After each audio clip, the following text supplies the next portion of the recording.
बात करेंगे इस वीडियो में फेफड़ों की सेहत से मुताल्लिक कौन कौन से नेचुरल वेज हैं जिनसे हम अपने लंग्स को प्योरीफाई कर सकते हैं।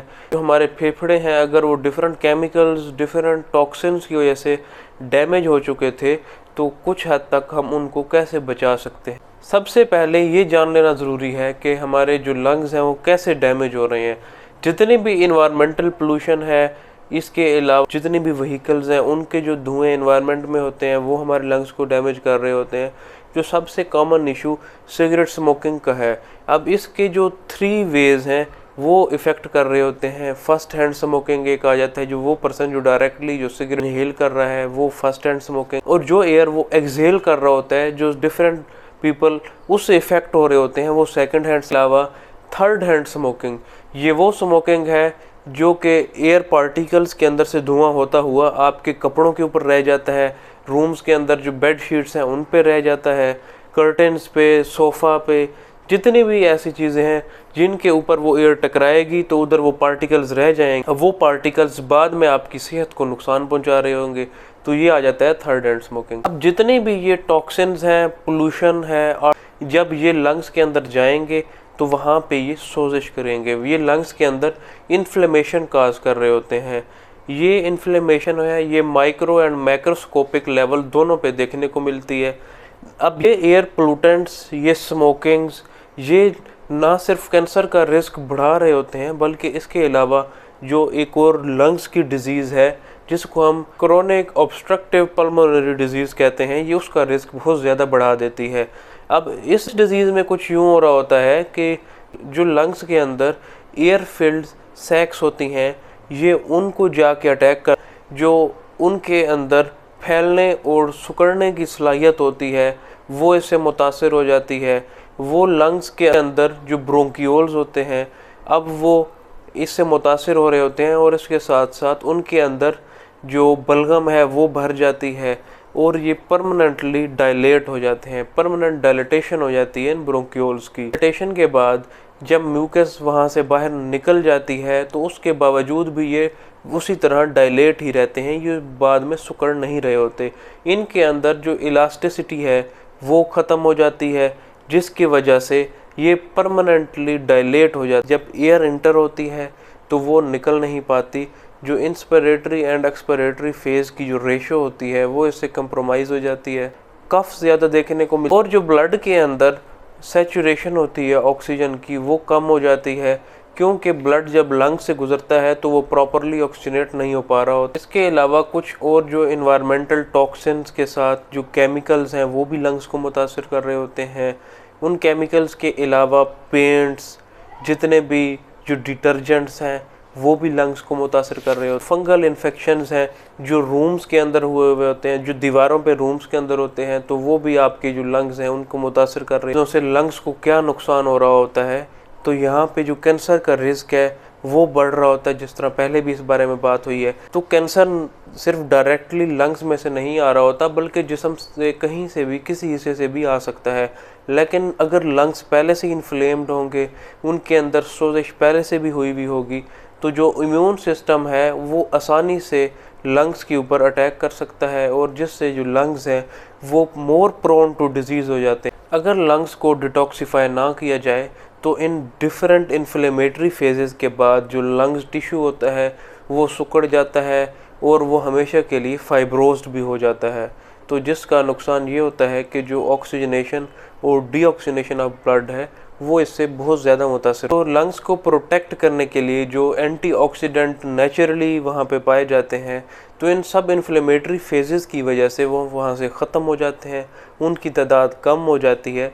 तो जब फ्री रेडिकल्स जनरेट हुए जो ब्लड के अंदर से होते हुए लंग्स में आते हैं, तो वो वहाँ पे और ज़्यादा इन्फ्लेमेशन काज कर रहे होते हैं, लंग्स को और ज़्यादा वो डैमेज। पिक्चर के अंदर जब फाइब्रोसिस तक बात पहुँच जाती है तो हमारा बॉडी का इम्यून सिस्टम ये कंसिडर कर लेता है कि ये कोई फॉरेन बॉडी है जो कि जिस्म के अंदर पाई जाती है।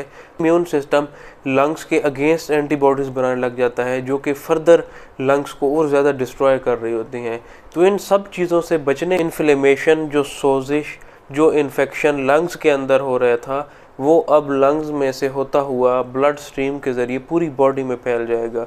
अब ब्लड सबसे पहले लिवर में जाता है, क्योंकि वहाँ से डिटॉक्सिफाई होने के बाद वो बाकी जिस्म के हिस्सों में जा रहा होता है। लिवर में पहुँचेगा तो वहाँ पे जितने भी ये फ्री रेडिकल्स थे, इन्फ्लेमेटरी मीडिएटर्स थे, जिगर के अंदर प्रॉब्लम क्रिएट कर रहा होगा। जो जिगर के अंदर इम्यून सिस्टम चल रहा होता है, जो वहाँ पे एंटीऑक्सीडेंट्स होते हैं, अब उनके ऊपर लोड ज़्यादा हो जाता है। अब वो जिगर को बचाने के लिए उनके अंदर ज़्यादा हलचल पाई जाती है। तो इस तमाम सूरत हाल में जिगर भी नुकसान उठा रहा होता है। तो जिगर भी डिफरेंट फेजेस से गुज़रता है, उसमें भी इन्फ्लेमेशन को प्रिवेंट किया जा रहा होता है, और एट द एंड वो कंपनसेटेड एंड डीकम्पनसेटेड लिवर फेलियर में चला जाता है।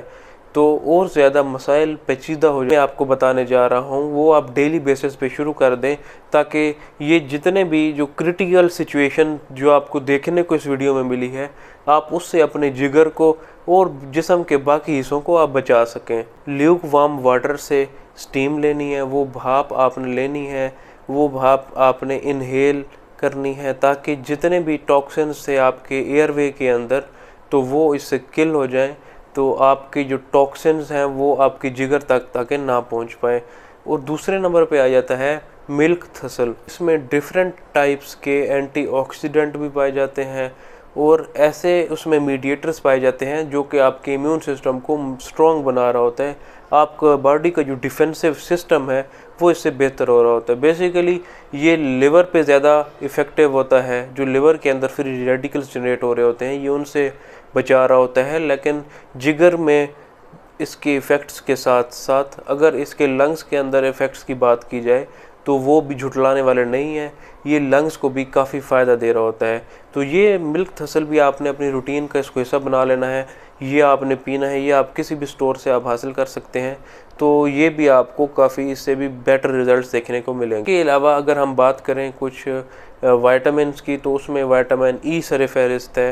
विटामिन ई की एक जो अल्फ़ा टोकोफिरोल फार्म है, अगर उसका जो डेली बेसिस पे आप एक कैप्सूल लेना शुरू कर दें, तो जो आपका इम्यून सिस्टम है इससे वो भी स्ट्रॉन्ग होगा, और जो एक्सेसिवली फ्री रेडिकल्स जनरेट हो रहे थे ये उनको भी कम कर देगा, ताकि जो एंटीऑक्सीडेंट सिस्टम है ब्लड के अंदर और जो इम्यून सिस्टम आपका काम कर रहा था वो भी बेहतर तरीके से काम करे, और वो एंटीबॉडीज़ जो ऑटो एंटीबॉडीज़ बन रही थी, जो इम्यून सिस्टम डायरेक्टली आपके लंग्स को ही डैमेज कर रहा था, तो इससे वो भी बच जाए। और जो एंटीबॉडीज़ लंग टिश्यू इन्फ्लेमेशन की वजह से बनी थी, तो ये उससे भी आपको प्रिवेंट करेगा।